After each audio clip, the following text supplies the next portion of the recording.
Oui, j'aimerais vraiment clôturer par relever quelques points et insister encore sur la prière en langue. Mais ce il faut que je rappelle, hein, c'est que Dieu n'entend pas la prière, mais il voit. Il voit. Oui. Ça ne dépend pas d'abord de ce que il écoute verbalement, c'est que tu lui dis, mais il voit. Dieu voit. On a dit dans Matthieu, hein, il est écrit dans Matthieu 6. Écoute bien, écoute. Matthieu 6. Ah, j'ai là une petite Bible là, ok. 6. Mais quand tu pries, entre dans ta chambre, ferme la porte et prie ton Père qui est là dans le lieu secret, ton Père et ton Père qui voit. On n'a pas dit qui entend. Ton Père qui voit dans le secret te le rendra ou te, te, te récompensera ou t'exaucera. Donc il voit. Il voit. Écoute, il y avait le publicain et le pharisien, les deux priaient. L'autre là, il demandait la justification. Je fais ceci, je fais cela. Mais le publicain n'a pas demandé d'être justifié. Dans sa prière, il s'humiliait. Il frappait la poitrine. Il dit, aie pitié de moi. Tu vois? Et Dieu, la Bible dit que c'est publicain qui a été justifié. Dieu a vu. A vu. Qu'est-ce que Dieu a vu? Il a vu que cet homme s'humiliait. Donc Dieu voit le positionnement du cœur. Il voit la position du cœur. Quand tu pries, il voit la position. Dieu répond à la position du cœur. Il regarde, il voit le souci de ton cœur. Il voit le désir de ton cœur. Et il vient exaucer. Alléluia. La même chose dans Genèse 4, il s'est passé avec euh, comment Abel, Caïn et Abel, Genèse 4. Écoutez, écoute mon ami, écoute. Voilà, il dit, verset 5, mais et Abel, au bout de quelques temps, Caïn fit à l'Éternel une offrande de fruits de la terre, et Abel, de son côté, en fit des premiers-nés de son troupeau. Ok. Il dit, et l'Éternel porta un regard favorable sur Abel et sur son offrande. Ok?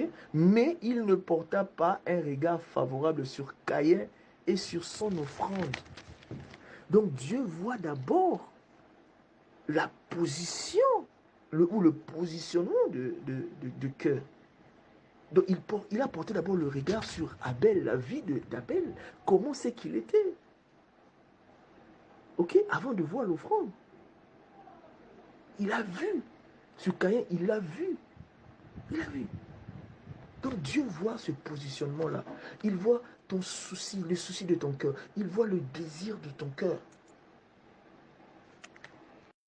La position du cœur, c'est que tu dois être amoureux de Dieu. Oui, c'est ça la position du cœur. Oui, Dieu te rendra en prière quand tu es un amoureux de lui. On l'a dit tout à l'heure dans Psaume 37, 4. Il faut faire de l'éternel tes délices. Dieu rend ce que ton cœur désire. Oui, pas ce que ta bouche dit. C'est ce que ton cœur désire, pas ce que ta bouche dit. Ton cœur désire, ton cœur, l'esprit. Oui, il consulte le cœur et rend. Il a vu le cœur du publicain. Pourquoi devons-nous parler si Dieu répond au désir du cœur alors? Pourquoi devons-nous parler?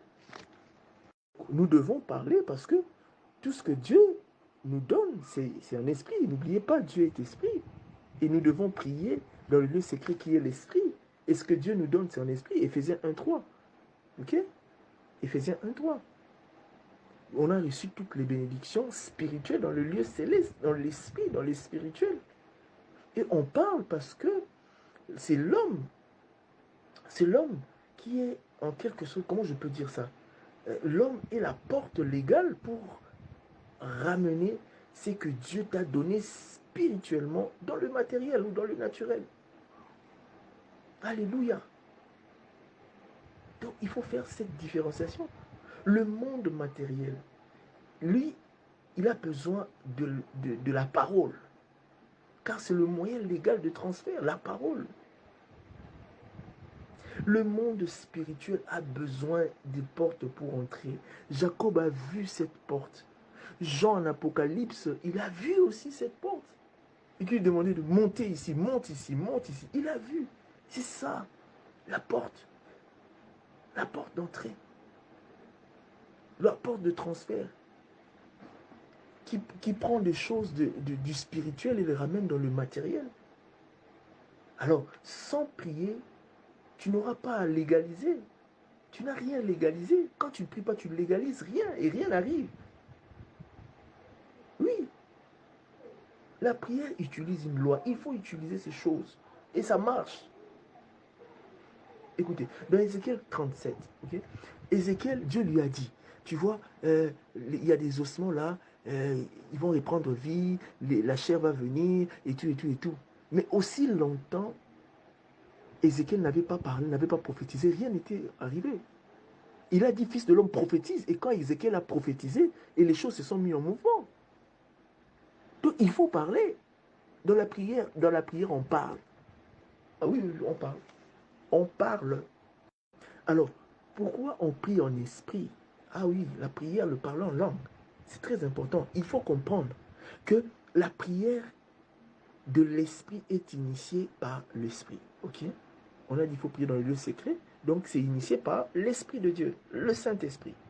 Et nous avons vu tout à l'heure, là, dans Romains 8, que nous ne savons pas ce qu'il convient de demander.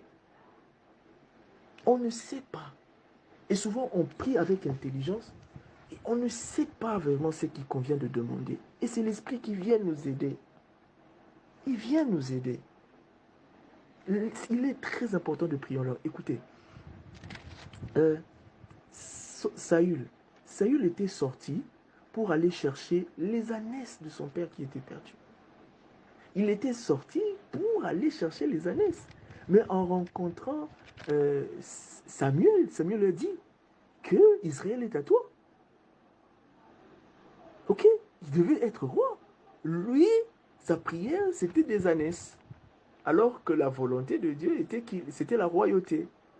Alors, quelqu'un, tout le temps, ne fait que faire la prière des ânesses, alors que Dieu l'attend dans la royauté. Et la prière en langue vient nous aider à vivre la volonté de Dieu, à prier la bonne prière selon la volonté de Dieu.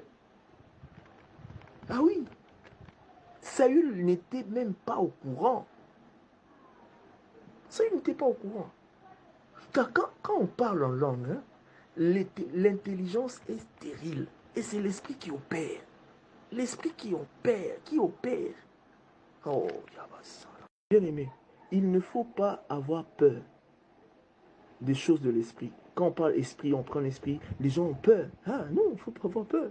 C'est notre vie. Oui, Dieu est esprit. Et ceux qui doivent le prier, ils doivent prier en esprit, dans la vie. Il ne faut pas avoir peur. Écoutez, pourquoi on doit prier en langue? 1 Corinthiens 2,12. 2,12. Or, nous n'avons pas reçu l'esprit du monde, mais l'esprit qui vient de Dieu, afin que nous connaissions les choses que Dieu nous a données par sa grâce. Pour connaître les choses que Dieu t'a données par sa grâce, il faut opérer dans cette dimension-là de l'esprit. Et il nous a donné son esprit pour cela. Oui, pour cela. Ton esprit n'est pas au courant. Non, ton esprit n'est pas au courant. Et l'esprit de Dieu maintenant vient. L'esprit de Dieu vient pour t'informer. Ah oui, il vient t'informer des choses que Dieu t'a données par sa grâce. Écoutez le verset 13. Et nous en parlons, il faut en parler, et nous en parlons, non avec des discours qu'enseigne la sagesse humaine, mais avec ceux qu'enseigne l'esprit, employant un langage spirituel pour les choses spirituelles. Employant un langage spirituel pour des choses spirituelles. Oui, un langage spirituel pour des choses spirituelles. Tu dis, mon Dieu, c'est-à-dire, il faut toujours employer le langage spirituel pour des choses spirituelles. Oui. Donc, pour opérer dans la dimension spirituelle, il faut employer un langage spirituel sur tout ça. Et Paul a réussi. Il dit, c'était le secret de la réussite du ministère de Paul. Il dit aux Corinthiens qu'il priait plus en langue, plus que eux tous. Donc la majeure partie de la prière de Paul, c'était en langue. Et c'est ça qui a fait la différence. Ok? On dit dans, je crois, 1 Corinthiens 12, et que quand on prie en langue, ce sont des mystères. Papa, le mystère, ce n'est pas quelque chose de... Les gens ont peur qu'on parle mystère, mystère, mystère, mystère, mystère. Mais mystère veut tout simplement dire la volonté cachée de Dieu qui a été révélée. Oui, et c'est en esprit que Dieu révèle sa volonté qui était cachée. Cachée. Et parce que tu deviens amoureux de lui. Et il te le révèle. Il te révèle sa volonté. Oh, c'est merveilleux. Prions tout le temps en langue. Abusons de la prière en langue. Tout le temps, prions en langue. Prions en langue. C'est très important. Merci.